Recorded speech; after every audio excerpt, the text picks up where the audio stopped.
Hello, Jay here. I want to talk about practicing for the drum set.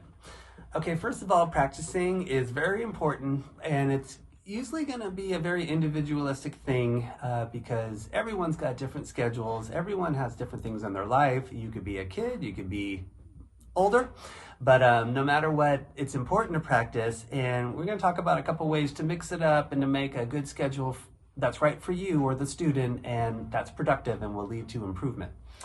Okay, so first of all, practicing the more the better. It's crucial for developing music skills. Repetition and focus develops good habits and natural instincts. Plenty of studies in the book to work with, and every chapter is designed for daily and weekly practicing.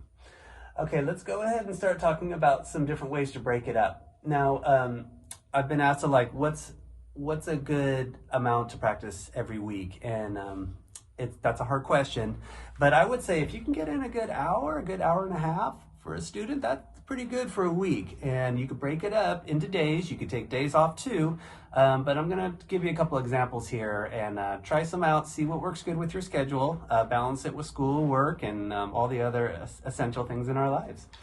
Okay, so let's say if we want to get an optimal regime in there to get really, really good, really fast. If you practice every day, if you put in an hour, I guarantee you're going to get really better. Now, if it's not a focus practice, then maybe a shorter time could be better to keep that focus and be more productive. So remember, it's not just about having that time and logging in your time. It's also about being productive with it too.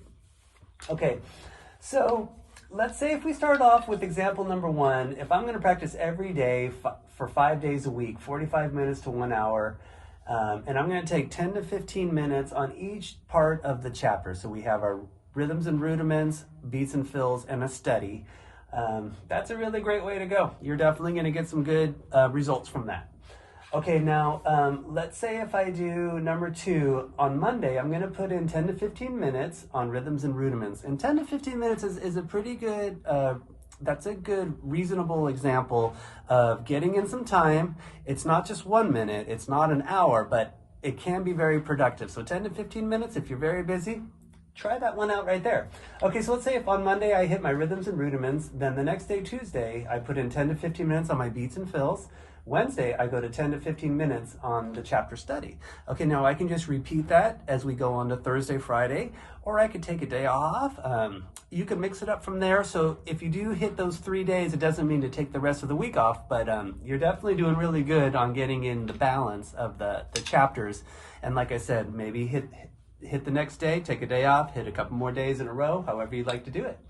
Okay, example three, let's say if on Monday I go 30 minutes on rhythms and rudiments, along with my beats and fills. Then Tuesday, I hit my study for 10 to 15 minutes, and then Wednesday, I'll take that day off. So that's kind of overcompensating, putting a little more time in on one day, kind of my normal 10 to 15 the next day, and then I'll have my day off. Nice to take a break. Okay, now here's another example, number four. Let's say on Monday, I put in 10 to 15 minutes jamming and improvising on the drum set. So no book stuff right there, just jamming, improv, having fun, rocking out. Tuesday, I'm going to put in 30 minutes on all the exercises. Just going to split them up, maybe 10 minutes each, start cruising through them. And then Wednesday, I'll put in 10 to 15 minutes playing along with songs with my headphones. And that's a really important thing that we'll talk about in this book, is jamming along with recordings, having your headphones. It's really fun and it's very productive, and I recommend that a lot. I do it all the time. I still do it to this day, and I've put in countless hours jamming along with my favorite bands, especially jazz and funk and rock and you name it, but you basically can just fit right in with the band right there with the drums. Okay, now that's a good productive way to do something that's not relating to the book. Let me just tell you a couple other good things that I recommend just to be productive with music, and it really makes it fun as well. So listening to music, watching music videos in live concerts on YouTube or whatnot, jamming with friends, forming a band, rehearsing and performing. Always a great concept as a musician is to hook up with other musicians if you'd like to. You don't have to, but I've been in bands ever since I started playing music, and I still love playing in bands, and I recommend it. It's awesome. Okay, reading about music and musicians, that's very productive. Attending music concerts is great too. I've been to countless concerts and I still will go. Love it. So there's also great ways just to be productive with music, but also put in that time on the drum set, and you'll get definitely a lot of rewards from it. Okay, hope that helps. Cheers.